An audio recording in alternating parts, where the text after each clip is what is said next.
Hello दोस्तों, मैं आपका दोस्त अब्दुल गनी अपने यूट्यूब चैनल में करता हूं जी आपका स्वागत। जैसे जैसे वक्त गुजरता जा रहा है और क्लैरिटी एक्ट जो पास होना था अब वो डिले होता जा रहा है, जिसकी वजह से क्रिप्टो के अंदर जो बूम बना था, एक उम्मीद नज़र आई थी कि यहाँ से सब चीज़ें अच्छी होंगी, बड़े बड़े प्लेयर्स मार्केट के अंदर एंट्री करेंगे, वो यहाँ पर स्टॉप होते हुए दिख रहे हैं। क्योंकि जिस तरीके से रिपोर्ट्स निकल कर सामने आ रही है और जो बड़े कंसर्न है जी, जो एनालिस्ट हैं कह रहे हैं अगर जितना ज़्यादा डिले होगा उतना ज़्यादा क्रिप्टो के लिए, ठीक है, जैसे क्रिप्टो गुजर रही हो तो चलती रहेगी, लेकिन जो एक लिवरेज मिलने वाला था जी, ठीक है, जो मार्केट कैप इंसर्ट होने वाला था जी बड़े पैमाने के ऊपर, वो अब डिले होता हुआ दिख सकता है। जेपी मॉर्गन बहुत बड़ा नाम है जी, ठीक है, फाइनेंस की दुनिया के अंदर, तो वो कह रहे हैं कि क्लैरिटी एक्ट के अंदर कमी आएगी, ठीक है, तो क्रिप्टो मार्केट के अंदर एक सेटबैक हमको देखने मिलेगा। जो इंस्टीट्यूशंस हैं वो इंतज़ार कर रहे हैं क्लैरिटी बिल पास हो तो हम अपनी एंट्री लें,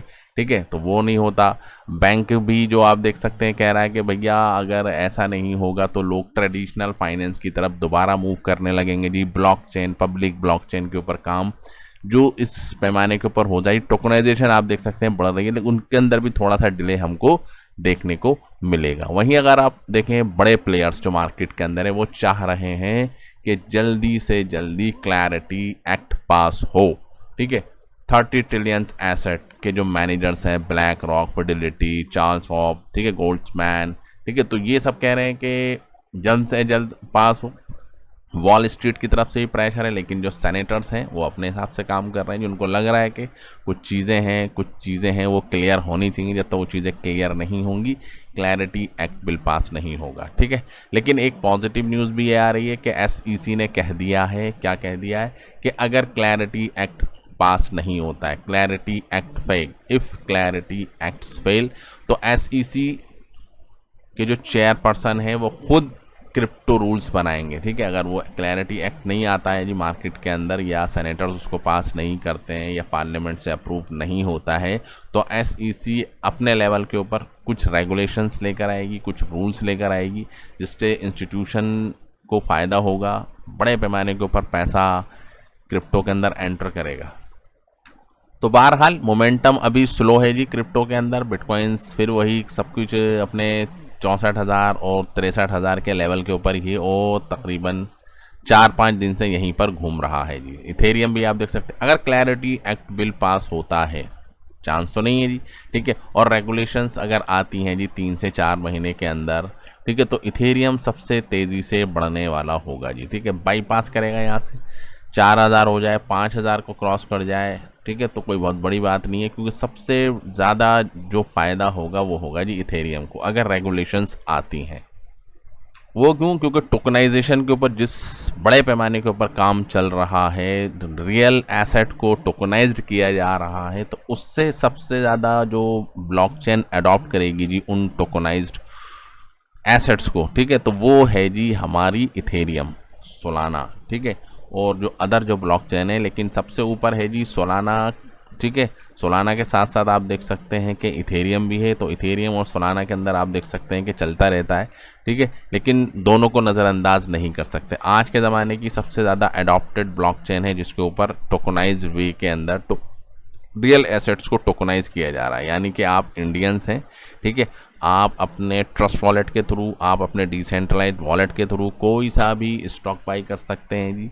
कोई सी भी जो रियल एसेट्स हैं जी, रियल इस्टेट जिसको हम कहते हैं, बिल्डिंग्स हो गई और अदर एसेसरीज हो गई, उनको टोकनाइज करने की जो कवायद है बहुत तेज़ होती जा रही है। देख रहे हैं आप, ये आप ग्राफ देख सकते हैं कितनी तेज़ी से ये ग्राफ यहाँ पर बढ़ रहा है। सितंबर 2025 में सिर्फ इतना था, और आप बढ़ के आप देख सकते हैं कितने 7,59,000 टोकनाइज इक्विटीज़ हो गई हैं जी, देख रहे हैं, मिलियंस के अंदर हो जाएंगी जी आने वाले वक्त के अंदर, ये साल के एंड तक। अभी भी अगर आप देखेंगे तो इन सब चीज़ों की वजह से बिटकॉइंस भी प्रेशर में है, और जब बिटकॉइंस प्रेशर में है तो इथेरियम भी प्रेशर में है, और ओल्ड कॉइन का जो सीज़न है वो तब यहाँ पर हमको होता हुआ स्टार्ट होगा जब ये 70 को क्रॉस करता हुआ जाएगा। 70 समझ रहे हैं, तो 70 होने में अभी बहुत टाइम लगेगा जी। और ये एवरेज आप देख सकते हैं 50-60, 50-60, कुछ पैसा आ जाता है जी ओल्ड कॉइन के अंदर और निकल जाता है, पैसा ठहर नहीं रहा है जी ओल्ड कॉइन के अंदर। बीटीसी डोमिनेंस है बहुत बड़े पैमाने के ऊपर अभी भी आप देख सकते हैं BTC का डोमिनेंस बना हुआ है जी। सबसे ज़्यादा पैसा आज की डेट में भी अगर आप देखेंगे बिटकॉइंस के अंदर लगा हुआ है। बिटकॉइंस के अंदर क्यों लगा हुआ है? बड़े बड़े इंस्टीट्यूशंस हैं, ETFs के ज़रिए पैसा आ रहा है, ठीक है। और अगर ये न्यूज़ क्लियर हो जाए, रेगुलेशंस क्लियर हो जाए, क्लैरिटी एक्ट क्लियर हो जाए, तो सबसे पहले जो पैसा आएगा, सबसे पहले जो पैसा आएगा वो बिटकॉइंस के अंदर आएगा। बिटकॉइंस का डोमिनेंस बढ़ेगा, प्रॉफिट बुकिंग होगी, उसके बाद इथेरियम का डोमिनेंस बढ़ेगा, बिटकॉइंस का घटेगा, ठीक है। उसके बाद क्या होगा? इथेरियम और बिटकॉइंस का डोमिनेंस दोनों का गिरेगा और ऑल्ट कॉइन का डोमिनेंस बढ़ेगा। देख रहे हैं आप, ये ग्राफ आप देखिए जी, ठीक है। बिटकॉइंस का डोमिनेंस गिरा, यहाँ पर देखिए जी आप 2018 के अंदर। इथेरियम का डोमिनेंस गिरा, लेकिन ऑल्ट कॉइन का डोमिनेंस आप देखें कहाँ तक बढ़ गया था जी।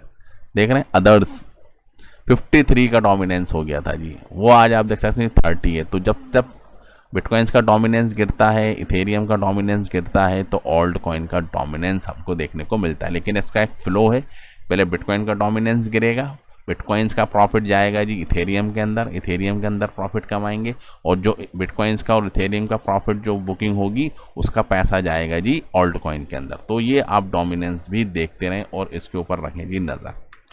और बिटकॉइंस का बॉटम 60,000 के ऊपर तो चला गया है, थोड़ा सा और नीचे जाएगा। अगर ये आप कुछ डेटा देखें, ये अच्छा निकल कर आया, तो हमने चाहा कि आपको बता दें कि 2000, ठीक है जी, 13 और 15 के बीच में जो डिप आया था वो तकरीबन 410 दिन तक था जी। 410 दिन के अंदर हाई से लो बना था जी, देख रहे हैं।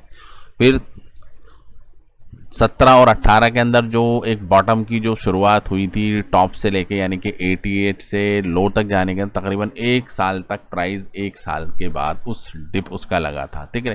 तो तकरीबन आप देख सकते हैं ऑन एन एवरेज 1 साल यहाँ पर हमको दिखता है कि 1 साल के अंदर डिप बनता है, ठीक है। और अगर बिटकॉइंस का अगर आप चार्ट उठा के देखेंगे तो 7 अक्टूबर 2025 को बिटकॉइंस का ऑल टाइम हाई बना था जी, ठीक है, 1,26,000।